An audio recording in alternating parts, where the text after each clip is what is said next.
This is Jordan Tower with JT News. Make sure you hit that subscribe button and make sure you hit that like button. We're going to wrap up some things here. So make sure you also get a Positive Vibes hoodie to support the channel. I appreciate you guys. It's a high quality hoodie. It's Positive Vibes. Let's get right into it. Okay, we're just going to do some wrap ups here. So here's some details on Shotti's appeal. Yes, he did file an appeal, and he filed an appeal on a basis that Tekashi was once represented by the same lawyer, and it's a conflict of interest, and he's going to try to probably get some time shaved, even though he was lucky that he got the minimum on his charges, okay?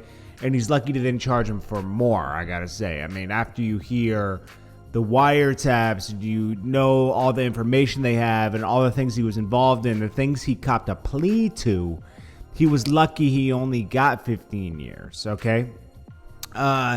Then we got Tekashi on the stand.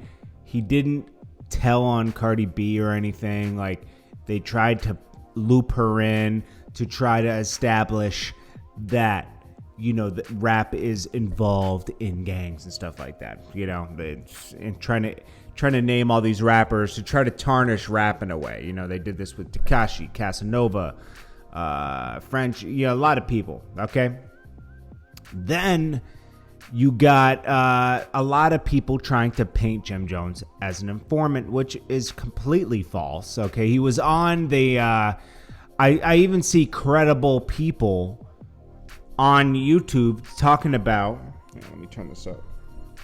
That Jim Jones, why didn't he get picked up with everybody else? Because he's on the wiretaps. Well, he was on the wire, but that doesn't mean he's guilty of anything, okay? He was talking about something with somebody. Sometimes they try to loop that in and say that you're guilty of something. But, I think they were really just trying to establish that, this gang's in the music industry, And, I think a lot of this came from 50 Cent reposting it. And it also came from the news that a lot of wiretaps were done, and one was with a confidential informant, and that turned out to be CEO Kris, a guy who managed Tekashi in the beginning, and also the guy who was,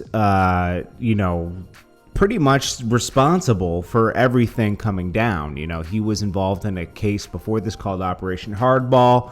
He had been working with the government for a long time. He was supplying mail murder and all them with everything just to have some ranking in their organization, and he had the ties to the NYPD that was crooked to distribute things and everything. So he was an instrumental informant for the government. It's pretty spooky how that works. He is, if anybody's Donnie Brasco, okay, it is CEO Kris. Okay, it's not Tekashi.